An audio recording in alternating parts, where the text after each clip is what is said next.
Everyone, आप सभी का स्वागत है मेरे यूट्यूब चैनल में। देखो यार, आज मैं बात करने जा रहा हूँ दृश्यम 2 की, जो जस्ट रिसेंटली अमेजॉन प्राइम पर रिलीज़ हुई है। अगर आप सभी फैंटेसी और उसी के साथ साथ साइकोलॉजिकल थ्रिलर टाइप की मूवीज़ में इंटरेस्टेड है तो दृश्यम ये मूवी आप सभी को ज़रूर एक बार वॉच कर लेनी चाहिए। ये एक मलयालम मूवी थी जिसका एक Hindi remake with the similar title बन चुका है। अगर आपने अभी तक नहीं देखा है तो फिर यार देख लो। जिसके बाद इसके दृश्यम 2 की यानी इसके सेकेंड इंस्टॉलमेंट की प्लानिंग चल रही थी और तभी इसका सेकेंड इंस्टॉलमेंट मलयालम में अभी रिलीज हो चुका है और यह भी अमेजोन प्राइम पर अवेलेबल है। तो शायद से इसका एक हिंदी रीमेक भी आने वाले 2-3 सालों में बन सकता है।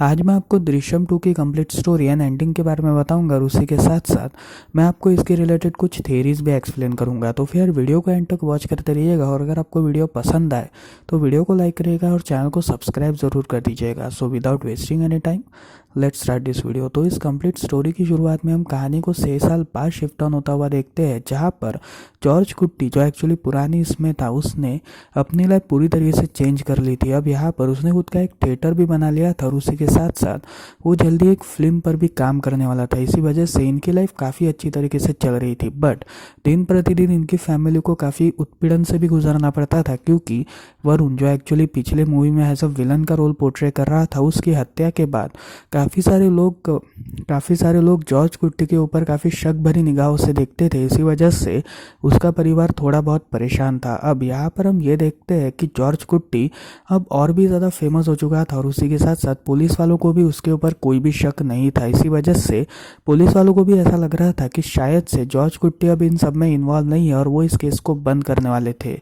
अब यहाँ पर हम ये देखते हैं कि जॉर्ज के घर पर एक नए कुछ पड़ोसी आए थे, जिसमें सबसे पहले का नाम था साबू एंड सेकंड वन उसकी वाइफ। अब यहाँ पर साबू जो था वो अपनी वाइफ पर हमेशा डोमेस्टिक वायलेंस किया करता था और वो हमेशा अल्कोहल इन्फ्लुएंस की वजह से उसके ऊपर डोमेस्टिक वायलेंस किया करता था। इसी वजह से जॉर्ज कुट्टी को हमेशा इन दोनों की लड़ाई रुकवानी पड़ती थी। अब यहाँ पर हम ये देखते हैं कि जॉर्ज कुट्टी की वाइफ और उसी के साथ साथ साबू की वाइफ ये काफ़ी अच्छे दोस्त थे, जिसमें साबू की वाइफ जो थी वो जॉर्ज कुट्टी के वाइफ से ये कहती है कि काफ़ी सारे लोग ये कह रहे हैं कि वरुण और उसे असद आपकी बेटी इन दोनों के बीच अफेयर चल रहा था और ये बात गलती से आपको हस्बैंड को पता चल गई। इसी वजह से उन्होंने उसके ऊपर हमला कर दिया। जहाँ पर जॉर्ज कुट्टी की जो वाइफ थी वो ये कहती है कि ऐसा कुछ भी नहीं है, बल्कि वो एक परवर्ट किस्म का इंसान था, यानी वो एक ठरकी इंसान था जो हमारे ऊपर एक काला साया बन के उभरा हुआ था। अब यहाँ पर हम ये देखते हैं कि जॉर्ज कुट्टी का जो केस था वो फिलिप्स नाम के एक पुलिस ऑफिसर के पास आ चुका था, जो इस केस को काफ़ी माइन्यूटली वर्क कर रहे थे और तभी वो इस केस के बारे में काफ़ी सारी जांच वगैरह कर रहे थे, जिसमें उन्हें काफ़ी सारे सीक्रेट्स भी पता चल रहे थे और इन सारे सीक्रेट्स का पता उन्हें साबू और सरिता से मिल रहा था। एक्चुअली साबू और सरिता काफ़ी टाइम से जॉर्ज कुट्टी के घर वालों के ऊपर नज़र रख रहे थे and they were the secret agents जो काफ़ी टाइम से जॉर्ज कुट्टी के ऊपर नज़र रख रहे थे। अब यहाँ पर सरिता जो एक्चुअली साबू की वाइफ का रोल निभा रही थी वो पुलिस ऑफिसर फिलिप्स से ये बात करती है कि एक्चुअली उसने जॉर्ज कुट्टी की वाइफ को ये बात कहते हुए देखा, ये बात कही थी कि जॉर्ज कुट्टी के वाइफ ने कि इन सारे मर्डर किलिंग्स में, यानी जो भी वरुण के साथ किलिंग्स हुई उनमें उनकी बेटी यानी जॉर्ज कुट्टी की जो बड़ी बेटी है वही इन्वॉल्व है। अब यहाँ पर पुलिस ऑफिसर फिलिप इन सारी बातों के ऊपर वर्क करना स्टार्ट करता है, जिसमें वो इन सारे सबूतों के ऊपर वर्क करना स्टार्ट करता है, जिसमें वो सरिता और साबू इन दोनों को उन परिवार के ऊपर नज़र रखने को कहता है। अब यहाँ पर हम ये देखते हैं कि जोजे नाम का जो एक क्रिमिनल था वो पुलिस के पास अचानक से आता है और वो कहता है कि मुझे जॉर्ज कुट्टी के खिलाफ एक सबूत मिला है। अब यहाँ पर पुलिस उससे इस सबूत के बारे में पूछती है जिसमें वो मनी की डिमांड करता है। अब यहाँ पर फिलिप्स उसे मनी दे देता है, जिसके बाद वो क्रिमिनल जो उसे ये बताता है कि एक्चुअली थोड़े सालों पहले यानी 6 सालों पहले जब वरुण की हत्याकांड हुई थी तभी उसने अपने साले की हत्या करी थी। जिसके बाद जब वो वहाँ से भागने की कोशिश कर रहा था तभी उसने जॉर्ज कुट्टी को देखा था, जो कुछ तो भी गाड़ने की कोशिश कर रहा था और वो सारा काम अंडर कंस्ट्रक्शन व पुलिस ऑफिस के अंडर हो रहा था। मतलब जिस पुलिस ऑफिस में ये सभी खड़े थे उसी पुलिस ऑफिस के अंदर उस लाश को गड़ाया गया था। इसी वजह से ये सभी लोग काफ़ी शॉक थे और तभी प्रभाकर और उसकी वाइफ इन दोनों को बुलाया जाता है यूएस से, जहाँ पर इन दोनों को भी ये बात पता चलती है और तभी ये लोग वहाँ पर ये लोग वहाँ पर टाइल्स को निकाल कर खोदना स्टार्ट करते हैं। अब यहाँ पर हम ये देखते हैं कि पुलिस ऑफिसर बाहर ये बात फैलाते हैं कि टाइल्स टूटने की वजह से वो नए पुलिस स्टेशन की टाइल्स वगैरह चेंज कर रहे हैं। इसी वजह से इसकी न्यूज़ जॉर्ज कुट्टी तक पहुँच जाती है। अब यहाँ पर जॉर्ज कुट्टी अपने कैमरास जो उसने लगाए थे, यानी जो उसने फिट ऑन करे थे अपने थिएटर और उसके साथ अपने बाहर के परिसर की सिक्योरिटी के लिए, उन कैमरास के थ्रू ये सारी बातें एक्सेस कर पा रहा था। इसी वजह से उसे इस बात का डर था कि कहीं वो इस बार भी ना पकड़ा जाए। जिसके बाद पुलिस वाले उन टाइल्स को निकाल कर खुदाई वगैरह शुरू करते हैं और इसी खुदाई में उन्हें एक स्केलेटन दिखता है, जिसमें वो स्केलेटन को वो डीएनए टेस्टिंग के लिए भेजते हैं ताकि वो डीएनए के कंक्लूजन्स को निकाल सके। अब यहाँ पर जॉर्ज कुट्टी एंड उसके पूरे परिवार को अरेस्ट कर लिया जाता है, जिसके बाद उनसे काफ़ी इंटरव्यूज़ होते हैं और उसी के साथ साथ उनसे सवालात होते हैं। बट यहाँ पर जॉर्ज कुट्टी इस बारे में कुछ भी बात नहीं करता। जिसके बाद कोर्ट में इन सभी के अगेंस्ट एक पिटीशन फाइल होता है, जिसमें इन सभी को एक मर्डर यानी वरुण प्रभाकर के मर्डर के आरोप में इन सभी को जेल के अंदर होना चाहिए था। जिसके बाद ये सारे कोर्ट की सुनवाई होती है। अब यहाँ पर कोर्ट की सुनवाई पहले दिन ही स्थगित हो चुकी थी, यानी कोर्ट ने पहले दिन कोई भी डिसीजन नहीं लिया था। इसी वजह से जॉर्ज कुट्टी के जो लॉयर थे वो ये डिसाइड करते हैं कि वो इस केस को पूरी तरीके से स्ट्रॉन्ग करेंगे। जिसके बाद फिलिप्स को पूरी लाश की डीएनए टेस्टिंग मिल चुकी थी और तभी वो जॉर्ज कुट्टी को अरेस्ट करता है, जिसमें जॉर्ज कुट्टी को अरेस्ट करने के बाद वहाँ पर प्रभाकर और उसके साथ उसकी वाइफ भी थी। और तभी प्रभाकर की जो वाइफ थी वो जॉर्ज कुट्टी को कहती है कि आखिर तुमने ऐसा क्यों किया, और इतना ही कहते वो उसे स्लैप करती है। जिसके बाद पुलिस ऑफिसर जॉर्ज कुट्टी से ये कहते हैं कि तुमने काफ़ी अच्छी तरीके से ट्राई किया इन सारे सबूतों को मिटाने का, पर तुम इनमें सक्सेसफुल नहीं हो पाए क्योंकि हम सभी ने इस कंप्लीट मिस्ट्री को सॉल्व कर लिया है और उसी के साथ साथ स्केलेटन्स मिलने की वजह से ये सारा काम अब बंद हो चुका है और तुम्हारा राज पूरी तरीके से खुल चुका है। जिसके बाद प्रभाकर की जो वाइफ थी वो जॉर्ज कुट्टी के वाइफ को और उसकी बेटी को मारने का ट्राई करते हैं। बट यहाँ पर जॉर्ज कुट्टी की जो बड़ी बेटी थी वो अचानक से ट्रॉमेटाइज हो जाती है और वो बेहोश हो जाती है। एक्चुअली 6 साल पहले काफ़ी सारे हादसे हुए थे। इसी वजह से जॉर्ज कुट्टी की जो बड़ी बेटी थी वो पूरी तरीके से ट्रॉमेटाइज हो चुकी थी और उसे साइकोलॉजिकल ट्रीटमेंट की भी ज़रूरत पड़ी थी। इसी वजह से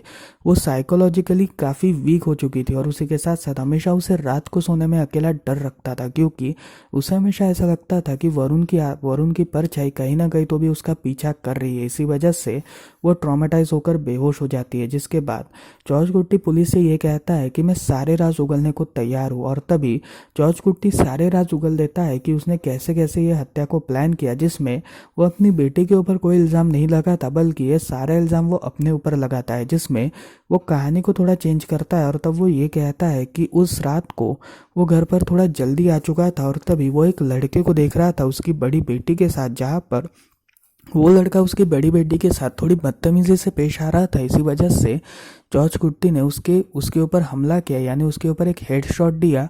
बट यहाँ पर उसे ये बात पता नहीं थी कि वो अचानक से मर ही जाएगा। इसी वजह से उसने उस लाश को पहले अपने घर के आंगन में छुपाने की कोशिश की, लेकिन बाद में जब उस आंगन में उसे खतरा नजर आता हुआ देखा तभी उसने उसे अंडर कंस्ट्रक्शन पुलिस ऑफिस में छुपा के रख दिया। जिसके बाद उसने उस लाश को पूरी तरीके से छुपा दिया था और आज कहानी वापस प्रेजेंट में आती है। जिसके बाद जॉर्ज कुट्टी को हिरासत में ले लिया जाता है और जॉर्ज कुट्टी को हिरासत में लेने के बाद कोर्ट ट्रायल शुरू होती है। अब यहाँ पर इस कोर्ट ट्रायल चल रही थी और उसी के साथ साथ इंस्पेक्टर फिलिप्स जो थे वो प्रभाकर और उनके परिवार के साथ एक राइटर को बुलाते हैं जो एक्चुअली काफ़ी टाइम से जॉर्ज कुट्टी के साथ काम कर रहा था एक मलयालम फिल्म में, और वो खुद भी अपने टाइम का एक बहुत बड़ा एक्टर रह चुका था। अब यहाँ पर वो एक्टर उन्हें ये बताता है कि जॉर्ज कुट्टी काफ़ी टाइम से एक मर्डर मिस्ट्री मूवी प्लान कर रहा था, जिसमें वो एक पॉलिटिशियन लड़के को दिखाता है जो एक स्टूडेंट इलेक्शन लड़ने के लिए निकलता है। बट यहाँ पर एक बहुत बड़े मिनिस्टर का बेटा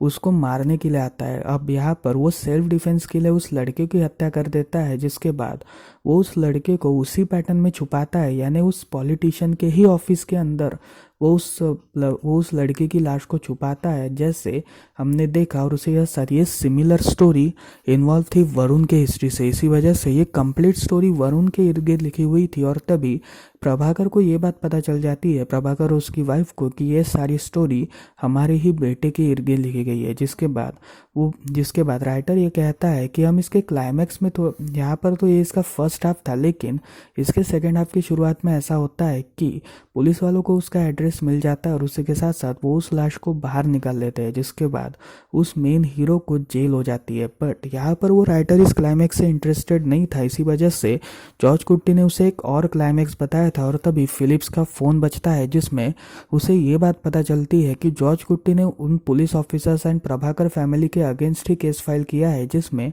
उन्होंने ये कहा है कि ये सब एक नकली डीएनए है, यानी डीएनए रिपोर्ट रिलीज हो चुकी है और जो स्केलेटन का डीएनए है वो वरुण के डीएनए से मैच ही नहीं कर रहा। और तभी सभी लोग उस सीन में काफ़ी हैरान हो जाते हैं और राइटर से वो अगले क्लाइमैक्स के बारे में पूछते हैं, जिसमें वो राइटर उन्हें ये बताता है कि एक्चुअली उस लड़के ने ये सोचा था कि अगर वो उस स्केलेटन को किसी और लाश से मिक्स कर दे तो काफ़ी अच्छा होगा, क्योंकि उसे ये बात पता चल चुकी थी कि पुलिस अब प्रोग्रेस कर रही है। और यहीं पर ही हम कहानी को थोड़ा पास्ट में देखते हैं, जिसमें जॉर्ज कुट्टी ने अपने एक आदमी से, यानी एक ऐसे शख्स से दोस्ती कर ली थी जो पुलिस के काफ़ी करीब था। और उस शख्स से दोस्ती करने के बाद उसने उसके थ्रू काफ़ी सारे चीज़ों को और केसेस को एक्सेस किया था, जिसमें उसे वरुण का भी केस मिल जाता है जो प्रोग्रेशन में चल रहा था। और काफ़ी टाइम से उसे साबू और सरिता के ऊपर शक था, इसी वजह से वो उन्हें बिना बताए उस जगह पर जाता है जहाँ पर वो एक सिमेट्री की तरफ जाता है। और इस सिमेट्री में वो एक यंग लड़का जो एक्चुअली वरुण के ही हाइट का था,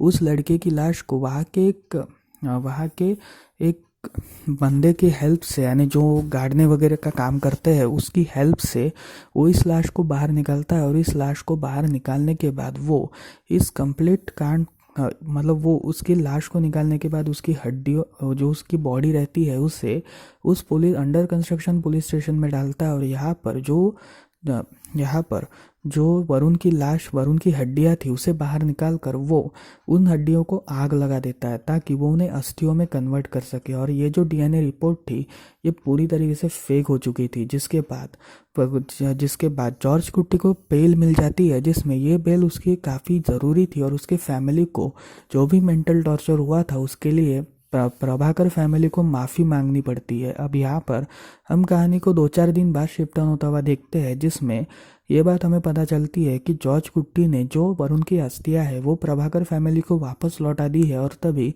पुलिस इंस्पेक्टर फिलिप्स उनसे ये कहता है कि अब हमें इस केस के ऊपर वर्क करना छोड़ देना चाहिए, क्योंकि इस केस के ऊपर हम जितना काम करेंगे उतना ही हमारा माइंड और स्ट्रेसफुल रहेगा। इसी वजह से वो इस केस के ऊपर काम करना बंद कर देता है। और जब वो इस केस के ऊपर काम करना बंद कर देता है और यहाँ पर प्रभाकर फैमिली भी इस बात को एक्सेप्ट करती है कि अभी इन सारी चीज़ों का कोई भी फ़ायदा नहीं होगा, जिसके बाद ये कंप्लीट मूवी ख़त्म होती है। तो फिर यार ये थी इस कंप्लीट मूवी की स्टोरी। आपको कैसी लगी मुझे कमेंट सेक्शन में ज़रूर बताइएगा। शॉर्ट रिव्यू की बात करी जाए तो मूवी सीरियसली काफ़ी ऑसम है एंड दृश्यम 1 की तरह ही दृश्यम 2 भी है। इसी वजह से आप सभी को मूवी देखने में काफ़ी मज़ा आने वाला है और उसी के साथ साथ मूवी में आपको और भी बढ़िया तरीके से मज़ा आने वाला है। बट मेरी सिर्फ यही कंप्लेंट है कि मूवी थोड़ी स्लो है, यानी मूवी का जो कुछ सीन्स एंड सीनरीज है वो काफ़ी स्लोली आगे बढ़ रहा है। इसी वजह से आप सभी को थोड़ी मूवी स्किप करनी पड़ेगी, क्योंकि यार स्लो है, इसी वजह से थोड़ी आपको बोर हो सकती है। बट फिर भी एक परफेक्ट मर्डर मिस्ट्री है, इसी वजह से आप सभी को ज़रूर एक बार ये मूवी को देखना चाहिए। तो आपको मेरी वीडियो कैसी लगी मुझे कमेंट सेक्शन में ज़रूर बताइएगा। और अगर आपको वीडियो पसंद आए तो वीडियो को लाइक करिएगा और चैनल को सब्सक्राइब ज़रूर कर दीजिएगा। सो मिलता है अगली वीडियो में, तब तक के लिए बाय बाय।